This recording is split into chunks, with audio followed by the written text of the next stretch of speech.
प्रभु यीशु मसीह के मधुर और मीठे नाम में आज दिनांक 13 नवंबर दिन गुरुवार को आप सब श्रोताओं का हम स्वागत करते हैं। आज के दिन के लिए जो वचन है वो लिया गया है यशायाह नबी की पुस्तक उसका 6वां अध्याय 6 और 7 पद।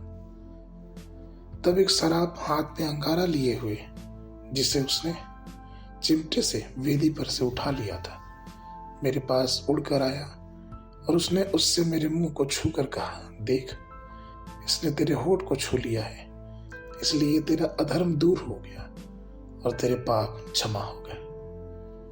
प्रियो, आज का विषय है उसने मेरे मुंह को छुआ।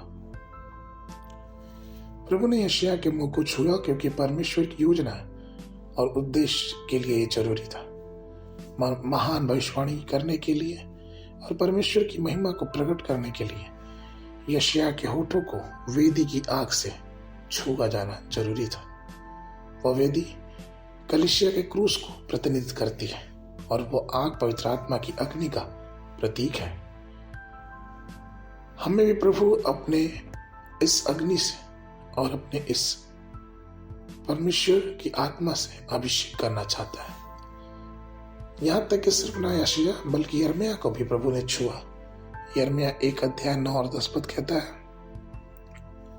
तब यहोवा ने हाथ बढ़ाकर मेरे मुंह को छुआ और यहोवा ने मुझसे कहा, देख मैंने अपने वचन तेरे मुंह में डाल दिए। सुन, मैंने आज के दिन तुझे जातियों और राज्यों पर अधिकारी ठहराया, उन्हें गिराने और ढा देने के लिए, नाश करने और काट डालने के लिए या उन्हें बनाने और रोपने के लिए।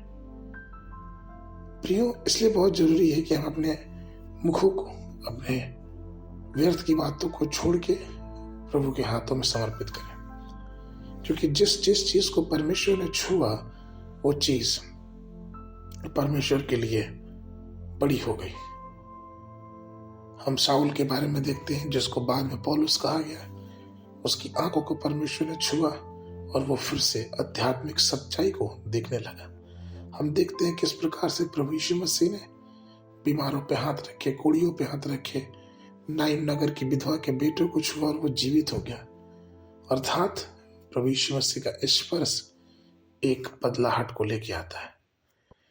वो मुख का बदलाहट हो, सोच की बदलाहट हो, जीवन जीने की बदलाहट हो। इसलिए प्रियो, हमें ये दुआ करना है कि प्रभु का स्पर्श हमें मिले। जब मसीह का स्पर्श हमारे जीवनों को छूता है तो हमारे जीवन पूरी तरह से रूपांतरित हो जाते हैं और हमारा जीवन परमेश्वर को भाने योग्य होता है। इसलिए आइए हम प्रार्थना करें कि प्रभु हमें छुए और प्रभु का अनुग्रह हमारे जीवनों में। आगे के मनन के लिए अय्यूब की पुस्तक उसका 19 अध्याय 21 पद। हे मेरे मित्रों, मुझ पर दया करो, दया क्योंकि ईश्वर ने मुझे मारा। बाइबल अध्ययन के लिए सुबह के समय विलाप गीत की पुस्तक उसका 1 और 2 अध्याय, संध्या के समय इब्रानियों की पुस्तक उसका 10 अध्याय 1 पद से लेकर 18 पद।